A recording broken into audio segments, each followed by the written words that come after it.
Hello everyone, welcome to Madhya Pradesh state exams category. मैं अमित शुक्ला आप सभी के सामने उपस्थित हूँ। हाल ही में 17 दिसंबर को एमपीपीएससी ने प्रीलिम्स की एग्ज़ाम ली है, जहां पर हमें प्रश्न देखने को मिले हैं और कुछ ऐसे प्रश्न हैं जहां पर कुछ विवाद होने की स्थिति। अब विवाद को मतलब आप डिबेट समझे, यहाँ पर विवाद का मतलब माराकुटी नहीं है, यहाँ पर डिबेट का मतलब वाद विवाद की स्थिति उत्पन्न हुई है। इससे पहले मैंने आपको एक वीडियो बना के दिया था जिसमें मैंने आपको लगभग 6 प्रश्न बताए थे।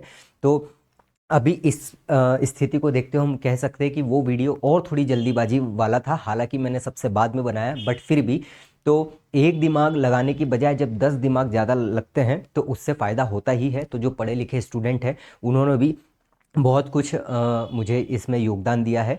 तो अभी आप देख रहे होंगे कि लगभग सभी यूट्यूब चैनल पर आपको कट ऑफ देखने को मिल रहा होगा ताकि व्यूज़ मिलते जाए, लेकिन एक भी आपको चैनल पर लगभग ये सभी नहीं दिखेगा कि किन प्रश्नों पर दिक्कत है या किन प्रश्नों पर समस्या है, कुछ को छोड़कर।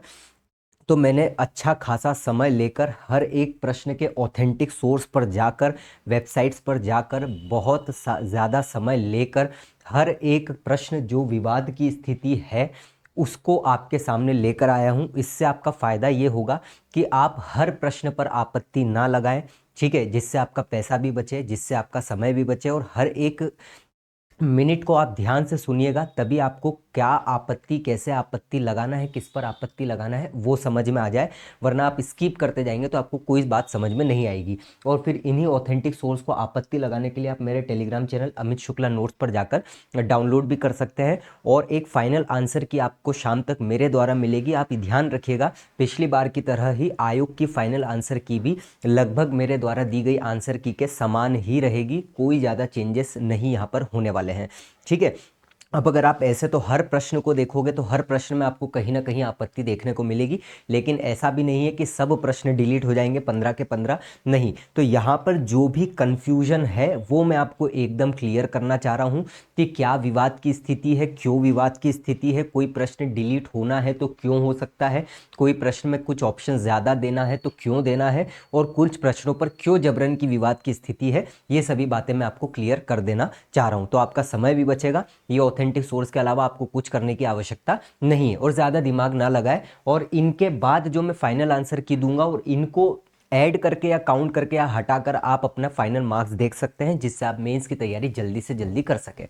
जय महाकाल। सभी को शुरुआत करते हैं बढ़िया तरीके से। सबसे पहला प्रश्न जो कि मुझे ऐसा लगता है कि जबरन का यहाँ पर विवाद की स्थिति हो रही है, ये जो BRAP 2020 जो है, इनमें राज्यों के मूल्यांकन में मध्य प्रदेश का प्रदर्शन है। अब देखो, आज रात में एक क्लास में लूंगा 1 घंटे की, जिसमें जितने भी सोर्सेस, क्योंकि आपको मैंने हर एक चीज with proof class video PDF के माध्यम से बताया कि लगभग 84 से 85 कठिन से कठिन प्रश्न भी और सिंपल से सिंपल प्रश्न भी सीधे नोट्स से, ग्रुप से, क्लासेस से, यूट्यूब स्पेशल प्लस से आए हुए हैं। तो वो क्लास इसलिए आपके लिए फायदेमंद है कि क्यों ऐसे प्रश्न पूछे जा रहे हैं या कहाँ से क्यों बनाए जा रहे हैं। ये आपको 28 अप्रैल के लिए बहुत ही ज़्यादा फायदेमंद रहने वाली है। चूंकि आपको सभी के आंसर्स तो पता ही है, फिर भी वो क्लास अलग रूप से बहुत महत्वपूर्ण रहने वाली है, तो उस क्लास को भी आप जरूर अटेंड करना। पूरे सोर्स में आपको बताऊंगा। अब देखो, यहां पर बोला गया है, इसका आंसर सीधा सीधा क्या हो जाएगा, मध्य प्रदेश को अचीवर्स का दर्जा दिया गया है ना। ये आयोग ने भी डी माना है, लेकिन बहुत सारे बच्चे बोल रहे हैं सर इसका अंडर अचीवर्स भी होगा। अब ये कोई गलत प्रश्न नहीं है, ना इसमें गलत उत्तर दिया गया है, बस कुछ लोग इसको गलत समझने की कोशिश कर रहे हैं, क्योंकि वो बात समझ ही नहीं रहे हैं। अंडर अचीवर्स बिल्कुल भी नहीं होगा। कैसे, मैं आपको बताता हूं। जब भी आपको इंग्लिश में बातें समझ में ना आए तो PIB की वेबसाइट को हिंदी में कर लिया करो। दोनों में आपको ट्रांसलेशन बता दे रहा हूं। पहला, PIB में ही हिंदी में अगर हम देखें तो हिमाचल प्रदेश, मध्य प्रदेश, महाराष्ट्र, उड़ीसा, उत्तराखंड और उत्तर प्रदेश लक्ष्य हासिल करने वाली श्रेणी में शामिल है, मतलब द अचीवर्स। अब इसका मतलब डी सही है। अब PIB तो गलत हो ही नहीं सकता, चाहे कोई हिंदी हो, इंग्लिश हो, कुछ भी हो। उसी को मैं इंग्लिश में आपको बताता हूं। यहां पर बच्चे उन गलत समझने की कोशिश कर रहे हैं। हिमाचल प्रदेश, मध्य प्रदेश, महाराष्ट्र, उड़ीसा, उत्तराखंड और Uttar Pradesh figure under the achievers category. बात यह है कि ये और ये सभी सही है। अगर यहां पर द नहीं रहता तो अंडर अचीवर्स कैटेगरी होता, है ना। ठीक है, बात समझ रहे हो कि अंडर अचीवर कैटेगरी मतलब यहां पर होता वो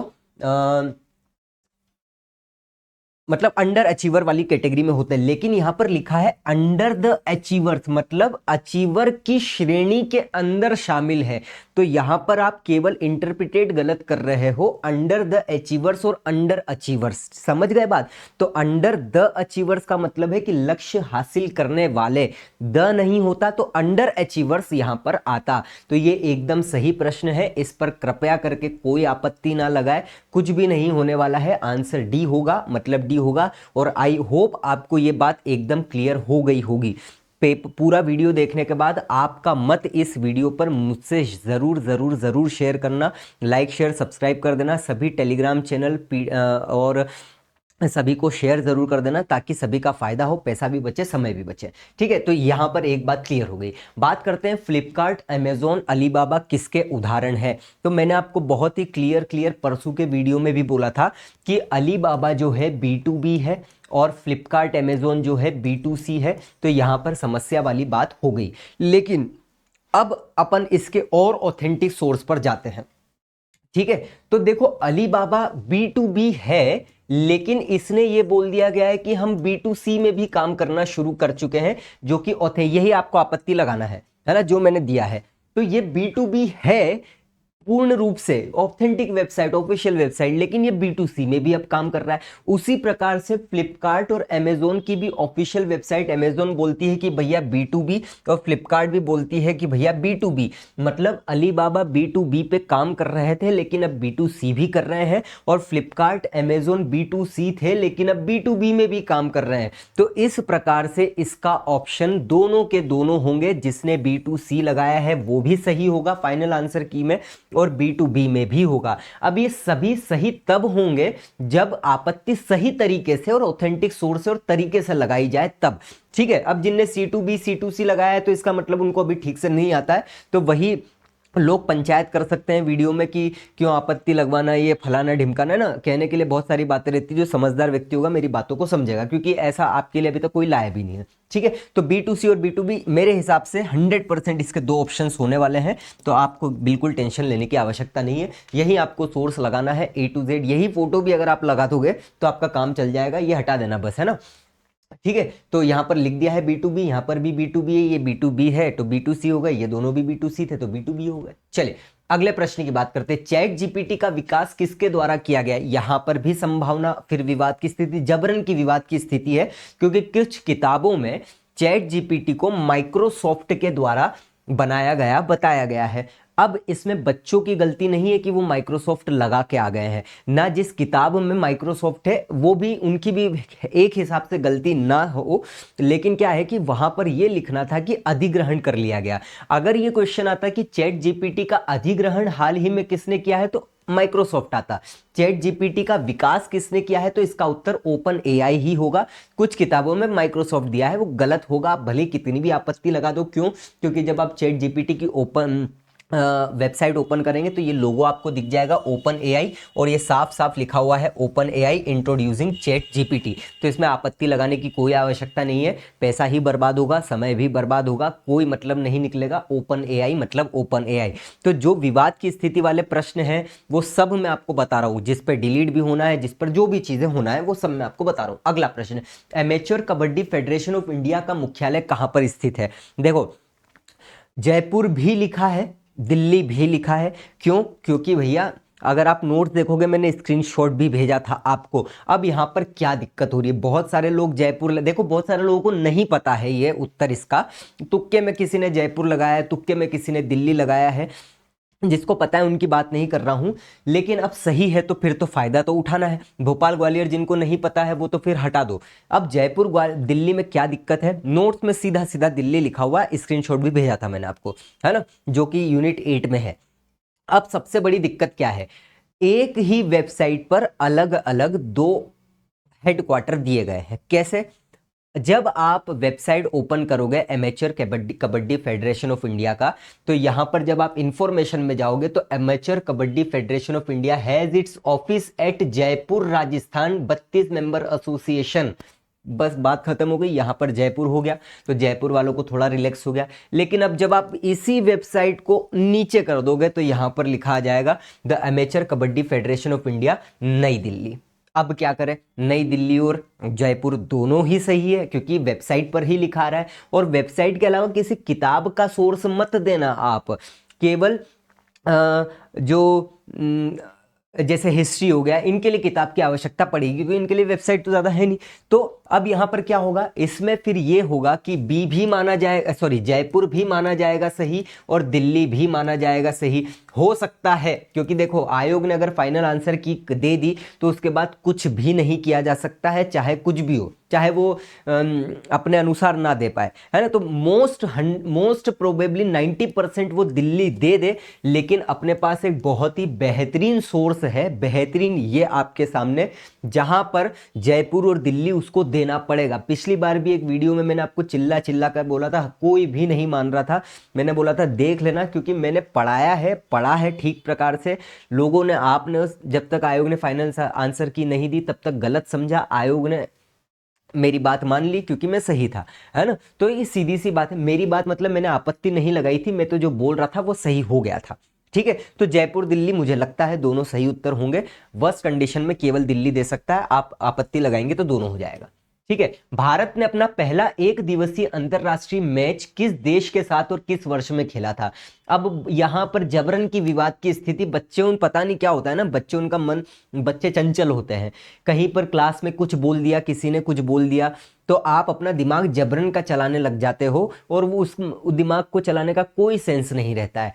सीधी सी बात है। अब यहाँ पर विवाद, क्या स्थिति उत्पन्न हुई है यहाँ पर, ये स्थिति कि सर इसमें पुरुष नहीं दिया है, महिला नहीं दिया है, पुरुष है कि महिला है ये क्लियर नहीं है, तो प्रश्न डिलीट हो जाए। ये कौन सी बात होती है भैया, आप ऑप्शन के हिसाब से समझ लो ना कि पुरुष होगा कि महिला होगा, पहली बात तो ये। और अगर महिला नहीं दिया जा रहा है तो हम पुरुष ही मानते हैं, ये सिंपल सी बात है, ठीक है। और यहाँ पर कुछ लोग बोल रहे हैं सर इंग्लैंड 1975 होगा, तो आयोग ने आंसर इंग्लैंड 1974 दिया है, तो इसके लिए भी मैं आपको एकदम क्लियर कर देता हूं। ऑफिशियल वेबसाइट पर बीसीसीआई और यहां पर कहीं नहीं दिया है, लेकिन क्रिकेट की सबसे अच्छी वेबसाइट, एकदम ऑथेंटिक, जिसका हर बार माना जाता है, तो वहां पर एक तो ESPN क्रिक इन्फो है और एक और है जहां पर साफ साफ इंडिया की शुरुआत वनडे की मैच की बताई जा रही है। 1974 दिखा हुआ है, स्पेन लिखा हुआ है, 1974 से 2023 तक, ठीक है। तो ये वर्ष हमको 1974 पता चल गया। अब यहां पर देखो आप, वनडे इंटरनेशनल इंडिया का 13/7, डेट भी दे दी है, 13/7/1974 इंग्लैंड और इंडिया के बीच में पहला वनडे हुआ था, हेडिंगले में हुआ था और इंग्लैंड इसको 4 विकेट से जीती थी, ठीक है। तो ये बात आप ध्यान रखना। और यहां पर मैंने लिख भी दिया है, Indian cricket team hits in milestone when it played its first ODI match, it was against England at Headingley, Leeds on July 13th 1974, India's first match ODI match led by Ajit Wadekar against England, Mike's Denness, ठीक है। तो यहां पर यह भी बात याद रखना, अगली बार आ सकता है कि भारत के पहले वनडे मैच का कप्तान कौन था, तो अजीत वाडेकर थे, ठीक है। तो ये ध्यान रखना, कोई विवाद की स्थिति नहीं है, इसमें आपत्ति ना लगाए। अगला प्रश्न, चित्रकूट धाम धार्मिक स्थल को किस एक अन्य नाम से भी जाना जाता है। अब यहां पर देखो आयोग ने ब्रह्मपुरी दिया है, मैंने चित्रकूट की वेबसाइट से रामगिरी, रामसिया निकाल कर रखा है, ठीक है। दोनों सोर्स मैं आपको बताता हूं, फिर इसमें आपको क्या करना है वो मैं आपको बता दूंगा। पहले ये हिंदी ग्रंथ एकेडमी की वेबसाइट है, सॉरी बुक है, मेरे पास भी हिंदी ग्रंथ है, फिर मैंने उसमें देखा तो ये है, दिया हुआ है, ठीक है। तो ये किसी बच्चे ने भेजा था। तो चित्रकूट का धार्मिक महत्व है, चित्रकूट महात्म्य में चित्रकूट को ब्रह्मपुरी कहा है, पहली बात तो यहाँ पर ये क्लियर हो गई, और आयोग ने भी ब्रह्मपुरी माना है। लेकिन आप जब चित्रकूट की वेबसाइट पर जाओगे तो वहां पर यहाँ पर ये लिख दिया है, जो कि मैंने आपको पिछली बार भी बताया था, कहाँ है वो, ये यहाँ के आकर्षण से इतने प्रभावित हुए कि उन्होंने मेघदूत में अपने यक्ष के निर्वासन का स्थान चित्रकूट, जिसे वह प्रभु राम के साथ इसके सम्मानित संबंधों की वजह से रामगिरी कहते हैं। देखो अब क्या हो रहा है ना, यहाँ पर इससे ये प्रतीत हो रहा है कि राम सिया को गलती से नहीं दिया है। अगर रामगिरी देता और ब्रह्मपुरी देता तो COD दोनों होते, सॉरी जो भी ऑप्शन दिए हैं B और C दोनों होते, रामगिरी और ब्रह्मपुरी दोनों होते हैं। लेकिन अब राम सिया दिया है तो वो गलत, भले लिख दिया हो तो भी वो गलत होगा, और ब्रह्मपुरी सही दिया है इसका मतलब सही होगा। तो आपको इसमें किसी भी प्रकार से कोई आपत्ति लगाने की आवश्यकता नहीं है, क्योंकि रामगिरी अगर गलती से राम सिया लिखा है, हम मान रहे हैं कि राम सिया गलती से लिखा है, तो भी वो फिर गलत ही होगा, क्योंकि ब्रह्मपुरी सही दिया हुआ है। तो आपत्ति ना लगाए, पैसा भी बर्बाद होगा, समय भी बर्बाद होगा। मेरी बात को मान के, इन वीडियो को फॉलो करके जो मैं बोल रहा हूं उस पर आपत्ति लगाए, हर किसी पर ना आपत्ति लगाए, ठीक है। तो यहां पर ब्रह्मपुरी ही सही होगा। अगला प्रश्न, दीवार पर मिट्टी से बनाई जाने वाली नोह डोरा अलंकरण किस जनजाति की विशेषता है? याद करो, फॉरेस्ट मेंस के लिए यूनिट 5 जनजाति में आपको करहा रहा था। लगभग 20 से 25 वीडियो यूट्यूब पर एज इट इज पढ़ाए हुए हैं, ये हर कहीं पर नहीं मिलेगा, ठीक है। मैं एक जनजाति संग्रहालय जब भोपाल गया था, मैंने वहाँ से एक संपदा नामक बुक भी लेके आया था 500 पेज की। लगभग वो और यूट्यूब की ऑफिशियल जनजाति की वेबसाइट पर देखकर आपको नोह डोरा पढ़ाया हुआ है मैंने। और सीधा सीधा यूट्यूब पर आप सर्च करना, क्लास को देखना, मैंने केवल और केवल गोंड लिखाया हुआ है, सिर्फ और सिर्फ गोंड लिखाया है, इसके अलावा कुछ भी नहीं लिखाया है। लेकिन अब कुछ बच्चे जो हिंदी ग्रंथ एकेडमी की किताब लेके आ रहे हैं, उसमें लिखा हुआ आ रहा है कि भील और गोंड से संबंधित ये नोह डोरा अलंकरण है। तो यहां पर मैं आपको एक बात क्लियर कर दूं, पहले तो आप इस सोर्स को देख लो, ऑथेंटिक सोर्स है, मैंने अपने बुक में से, पेज में से इसका स्क्रीनशॉट लिया है। यहां पर लिखा हुआ है कि गोंडी चित्रकला के पारंपरिक उत्सव होते हैं। घर की साफ सुथरी सफेद या मिट्टी रंग से लिपी पुती दीवारों पर भित्ति अलंकरण बनाना गोंड महिलाओं का प्रिय शौक है। दीवार बनाने के साथ गोंड महिलाएं मिट्टी की उभरी रेखाओं से विभिन्न अलंकरण भी बनाती है, जो नोह डोरा कहलाती है। तो गोंड, आयोग ने भी गोंड दिया है, पहली बात। इसी किताब में मैंने भील के बारे में पूरा एक एक चीज ऑथेंटिक लिखी है, कुछ गलत नहीं है इसमें। भील के बारे में देखा, अलंकरण पर भी गया, कहीं पे किसी भी प्रकार का नोह डोरा भील से संबंधित नहीं बताया गया है। भले ही आपको कहीं सोर्स पर मिल रहा हो भील के बारे में भी, लेकिन ये प्रश्न में चेंज नहीं होगा। गोंड ही इसका सही उत्तर होगा, आप चाहे कुछ कर लो, ठीक है। फिर भी अगर आपको लगता है कि भील लगाया है, नहीं सर हमारा प्रश्न सही होना चाहिए, तो आपकी मर्जी है आपत्ति लगाने से, लेकिन आपत्ति से कुछ नहीं होगा। वर्स्ट कंडीशन में जैसा पुराने में वो ना दे, इसमें भील दे दे, वो अलग बात है, लेकिन नोह डोरा केवल और केवल गोंड से संबंधित है, आपत्ति लगाने से कोई फायदा नहीं होगा। तो मैंने आपको ये बता दिया है, बाकी आपकी मर्जी है, जो आप करो, ठीक है। निम्नलिखित में से किस वर्ष में नादिर शाह ने भारत पर आक्रमण किया था? 16 दिसंबर को मैंने आपको यूनिट 2 के नोट्स भेजे थे, टेस्ट सीरीज भेजी थी, जिसमें से 3 प्रश्न आए हैं, ठीक है। नादिर शाह का आक्रमण भी मैंने आपको वहां पर करवाया था। उत्तराखंड पीएससी ने यह प्रश्न पूछा था, मैंने वहां से 21 मई की एग्जाम के लिए भी यह प्रश्न पूछा था, इस बार वापस रिपीट करवाया था। उसने 1739 ही समय माना है, मैंने भी 1739 समय माना है, और लगभग जहां आप देखोगे 1739 ही माना गया है। लेकिन बिपिन चंद्र की पीडीएफ में ये 1708 बुक में 1738 लिखा हुआ है, तो फिर इस पर मुझे देखने की कोशिश करना पड़ी, ठीक है। तो अब हम इसके सोर्स पर जाते हैं। एक किताब तो ये है जो कि IGNTU, Indira Gandhi national tribal university, वहां पर सब बुक मिल जाएगी ऑथेंटिक आपको, ठीक है। वहां पर से मैंने निकाली 500 पेज की पीडीएफ है, कोशिश करी थोड़ी बहुत पढ़ने की, तो मुझे नादिर शाह के बारे में ये पता चला ऊपर, the news of Nadir Shah having crossed the river at Attock must have reached Delhi on 10 January 1739। तो यहां पर 1739 सही है। लेकिन अब दूसरी किताब एक बायोग्राफी है लॉरेंस लॉकहार्ट की नादिर शाह के बारे में ही, और यहां पर एक बात फिर लिख दी गई है कि without waiting for an answer to this message, Nadir set out from Nadirabad for Ghazna on the 21st May 1738 and crossed the Indian frontier apparently at or near Mukur a few days later, thus began the invasion of India. तो इसके अनुसार 1738 आ रहा है, ठीक है। अब ये आपके ऊपर है, देखो मेरे हिसाब से तो 1739 ही होना चाहिए, लेकिन मैं आपके लिए 5 से 6 घंटे मैंने इन सभी प्रश्नों पर समय दिया है। किसी का भी कोई नंबर का, पैसों का, समय की बर्बादी ना हो, सही तरीके से चेक कर पाओ, मैं आपके लिए सब दे रहा हूं। लेकिन मुझे नहीं लगता है कि इसमें आपत्ति लगाने की आवश्यकता है। 1739 हमेशा से पड़ा हुआ है। IG ये ज्यादा नहीं भी माना जाए बायोग्राफी, इसको जरूर माना जाएगा, क्योंकि ऑथेंटिक सोर्स बुक से निकाला गया IGNTU से, तो मुझे नहीं लगता है इस पर आपत्ति लगाने की आवश्यकता है। 1739 ही एकदम सही माना जाएगा, ठीक है। अगला प्रश्न, निम्नलिखित में से किस वर्ष में लॉर्ड विलियम बेंटिक द्वारा प्रेस को स्वतंत्रता प्रदान की गई? ये प्रश्न डिलीट होगा, ठीक है। लेकिन अब क्या है, मैंने बहुत कोशिश करी इसको देखने की। मैंने लॉर्ड विलियम बेंटिक की पूरी बायोग्राफी निकाल ली 500 पेज की, मैंने मेटकॉफ के बारे में पूरी बातें निकाल ली, लेकिन वहां पर इससे संबंधित, क्योंकि 500 पेज कौन पढ़ेगा। अभी मैं आपको बताता हूं, लॉर्ड विलियम बेंटिक 1835 में हट गए थे, है ना, 1835 में हटे थे और ये चले गए थे बाद में, ठीक है। और 1835 में ही मेटकॉफ आए थे। अब बात क्या हो रही है, बात यह है कि लॉर्ड विलियम बेंटिक द्वारा प्रेस की स्वतंत्रता प्रदान की गई थी। कुछ एक जगह मुझे ऑथेंटिक जगह यह दिखा है कि लॉर्ड विलियम बेंटिक ने राजा राम मोहन रॉय के साथ प्रेस की स्वतंत्रता के लिए कुछ कार्य किए, स्वतंत्रता नहीं दी, कार्य किए, एक बात। लेकिन आप मानते हो, मैंने 16 दिसंबर को आपको 15 दिसंबर को प्रेस का मुक्तिदाता किसे कहा जाता है, मेटकॉफ। मेटकॉफ 1835 में आए थे और 1835 के एक्ट को मेटकॉफ एक्ट ही बोला जाता है और इन्होंने ही प्रेस की स्वतंत्रता दी थी। इसके कुछ सोर्स की अगर हम बात करें तो पहला सोर्स तो हमको ये मिलता है, देख लो ध्यान से, ये बोल रहा है, however things changed when William Bentinck became the Governor General of India. He and Raja Ram Mohan Roy were instrumental in improving the social climate in the country, and a somewhat liberal attitude was meted out to the press by the authorities.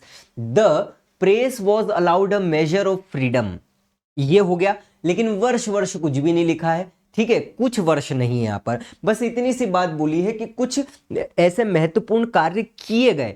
लेकिन in 1835 when Charles Metcalfe became the Governor General, he relaxed several restrictions previously imposed on the press, इसलिए इनको मुक्तिदाता कहा जाता है। एक बात ये हो गई, और नीचे प्रेस एक्ट 1835 को मेटकॉफ एक्ट भी बोला जाता है या liberator of the Indian press act भी कहा जाता है।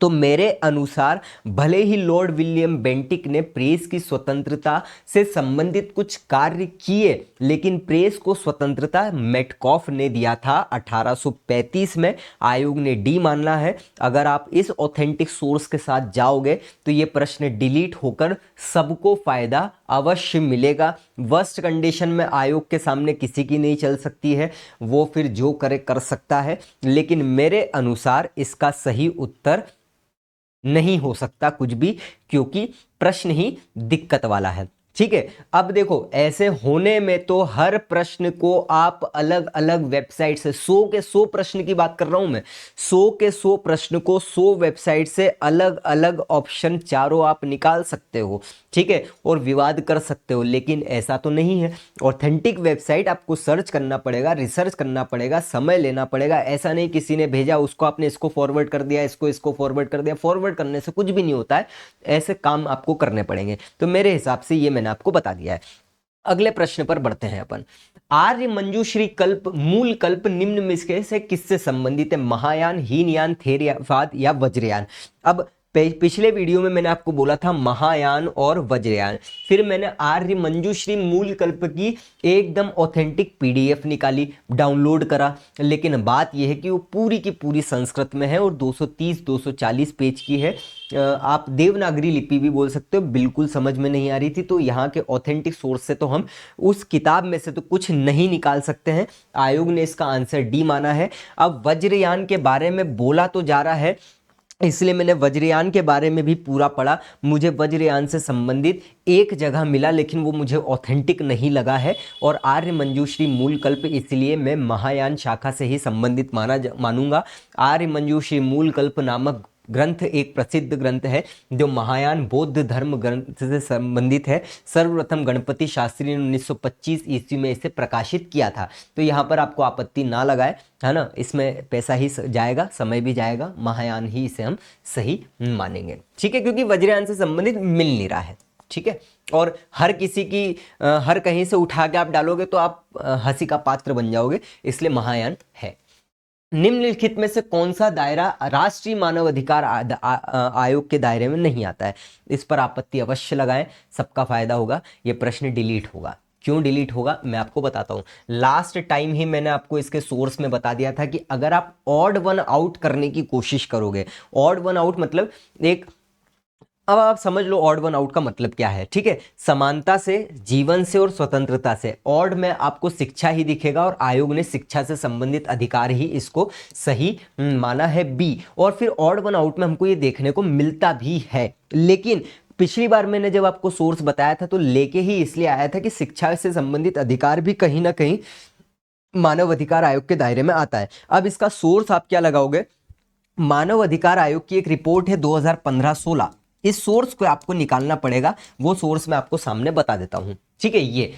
ये अध्याय एक रिपोर्ट है, मानव अधिकार आयोग की वेबसाइट पर ही मिलेगी, अध्याय 8, और इसमें बोल दिया है शिक्षा का अधिकार। अब यहां पर शिक्षा का अधिकार तो क्या दायरे में आ रहा है कि नहीं आ रहा है, तो इसके लिए आप नेक्स्ट पॉइंट पढ़ो।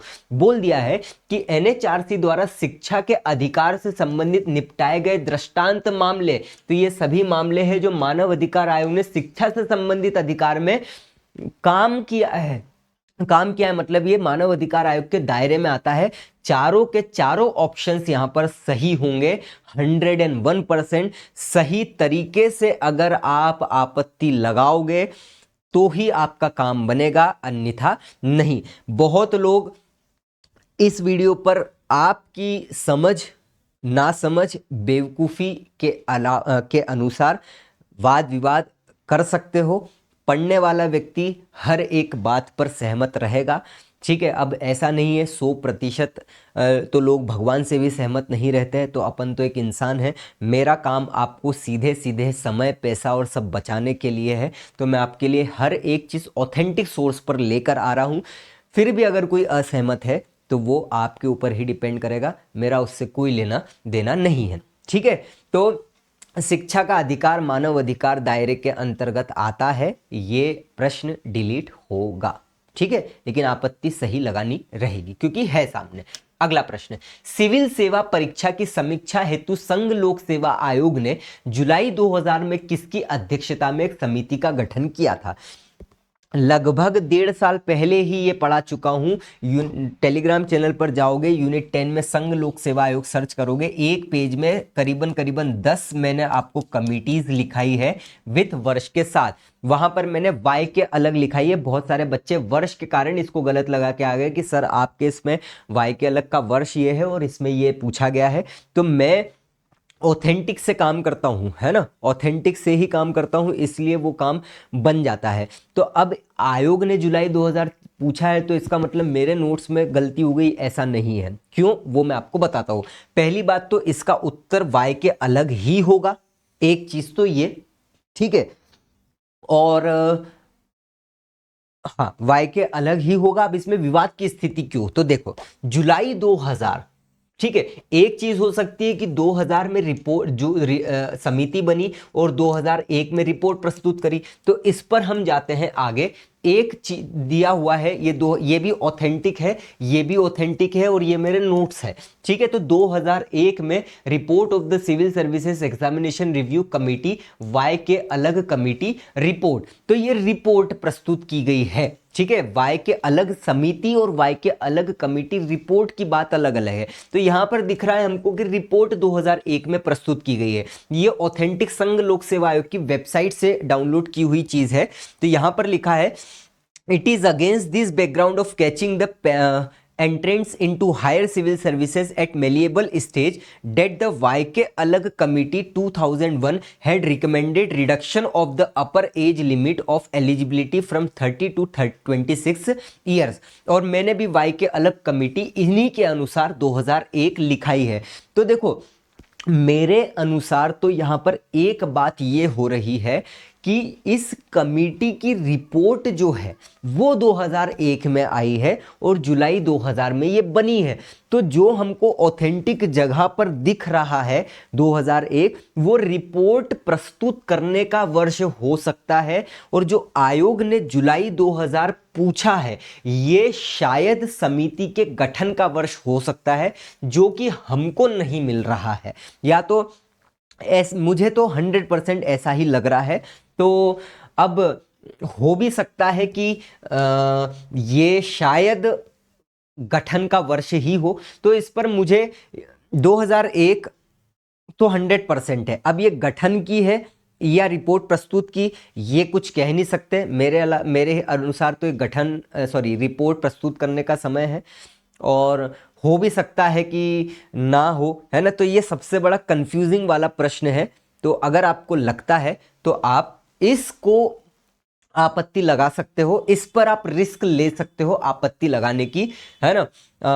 जो भी हो, मैं इसमें कुछ भी नहीं कह सकता कि ये सही कर सकता है आयोग या नहीं कर सकता है, क्योंकि हमने तो 2001 पढ़ा है, लेकिन अब गठन और रिपोर्ट प्रस्तुत करने की डेट में कंफ्यूजन है।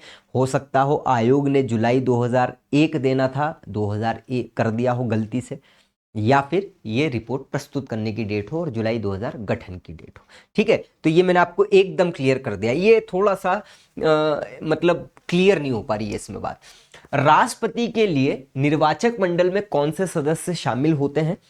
मैंने आपको पिछली बार बोला था कि यहां पर जो प्रश्न है, यहां पर एक छोटी सी गलती है, लेकिन गलती तो है। मैं आज भी उस बात पर कायम हूं कि गलती है तो है, लेकिन फिर अब हम थोड़ा सा इस पर और चर्चा करते हैं। आयोग ने इसको सी ही माना है, तो सी मानने के लिए फिर अपन इस पर कोई आपत्ति नहीं लगाएंगे, क्योंकि जब राज्य शब्द की परिभाषा आप 12 में पढ़ोगे तो यहां पर भी एक चीज बोली गई है, आगे भी परिभाषा है राज्य शब्द की। तो जब आप बैरेक्ट में 54 को देखोगे तो यहां पर एक स्पष्टीकरण भी दिया है कि इस अनुच्छेद और अनुच्छेद 55 में राज्य के अंतर्गत दिल्ली राष्ट्रीय राजधानी राज्य क्षेत्र और पौंडीचेरी राज्य क्षेत्र भी आ जाएंगे। मतलब ये जो राज्य लिखा हुआ है शब्द, इसमें पौंडीचेरी भी आ जाएगा और दिल्ली भी आ जाएगा, तो यूटी अलग से लिखने की आवश्यकता नहीं है। तो इसमें कृपया करके कोई आपत्ति ना लगाए, पैसा और समय सब बर्बाद होगा। आंसर सी ही रहने वाला है। अगला प्रश्न, राज्य के नीति निर्देशक तत्वों की व्याख्या भारतीय संविधान के पार्ट 4 क में की गई है। यह व्यवस्था किस देश के संविधान से ली गई है? ये ऑफिशियल पीडीएफ है संविधान की, जहां पर राज्य के नीति निर्देशक तत्व जो है भाग 4 में दिए हैं और मूल कर्तव्य भाग 4 क में दिया है। इसलिए भाग 4 क में डीपीएसपी पूछ लिया है। मुझे लगता है ये गलती से आयोग से हो गया है, करने की उसकी कोई कोशिश नहीं थी, है ना। बनाने में ये दिक्कत हो गया, वरना प्रश्न बहुत अच्छा था, कोई दिक्कत नहीं थी। तो ये प्रश्न 100% डिलीट होगा, 100%, है ना। आपत्ति बिल्कुल लगाएं, सबको फायदा होगा। अगले प्रश्न पर बढ़ते हैं। राज्य के अधिकतम से न्यूनतम साक्षरता सही क्रम को इंगित कीजिए भारतीय जनगणना 2011 के अनुसार। ये सबसे ज्यादा, अगर हम वाई के अलग समिति को भी छोड़ दें, वहां पर तो कंफ्यूजन, मतलब आप ये कह सकते हो कि उसी के अनुसार या उसी के जैसा लगभग लगभग ये कंफ्यूजन है। कैसे, बात करते हैं।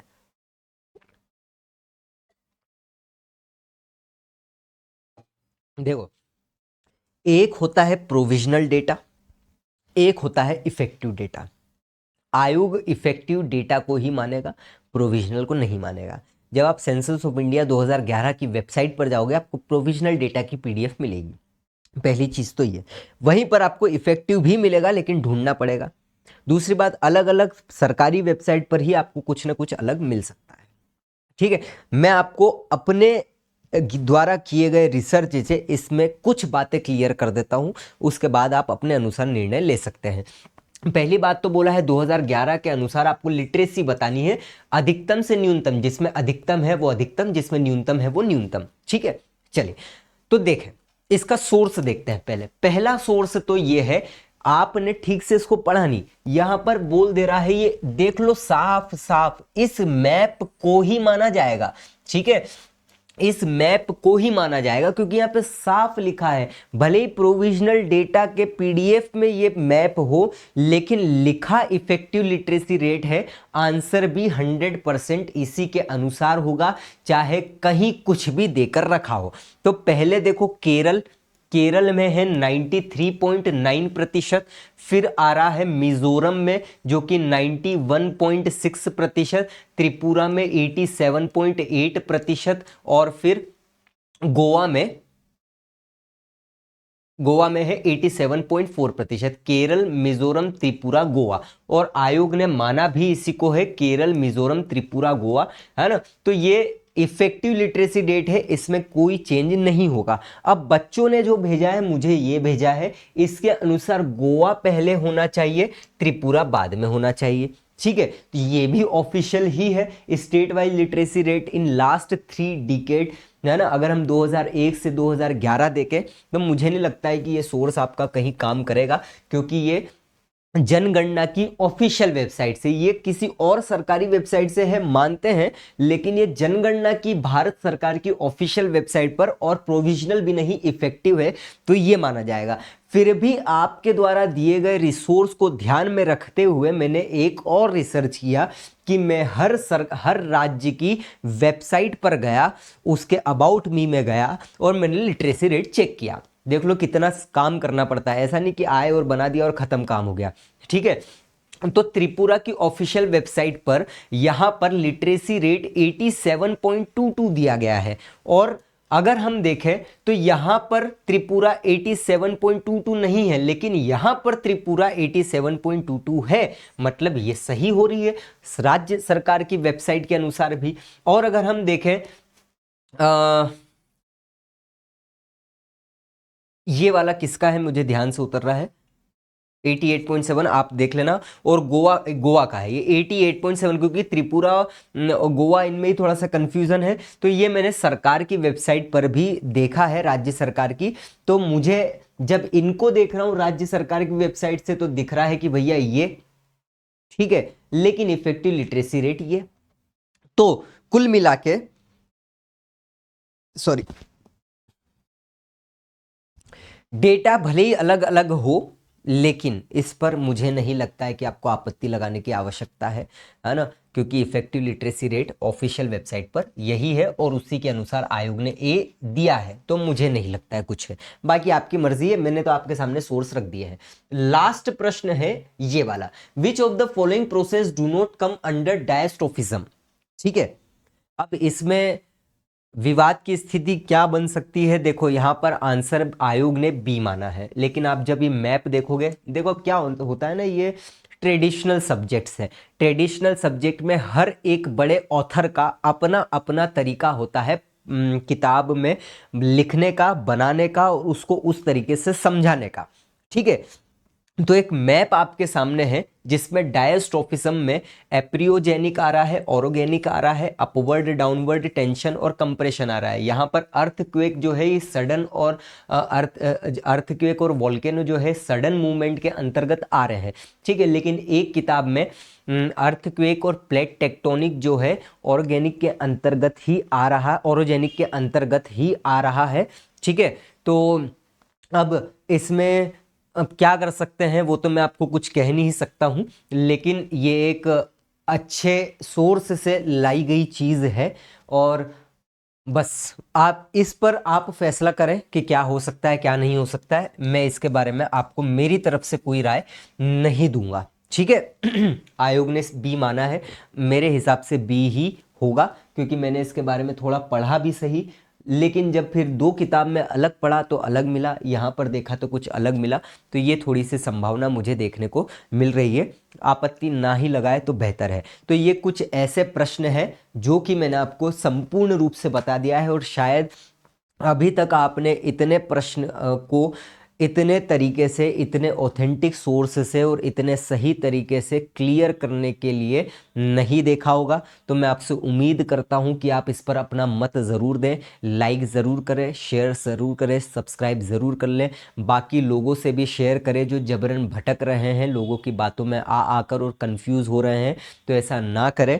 कृपया करके इस वीडियो को पूरा देखें। और अंत में एक बात यहाँ पर और लिख दी गई है कि आयोग जब लिंक प्रस्तुत करेगा, अभी लिंक नहीं आई है अप्लाई करने के लिए, अप्लाई करने की लिंक जब उपलब्ध हो जाएगी तो उस उपलब्ध तारीख से 7 दिन के अंदर आपको आपत्ति दर्ज करानी होगी।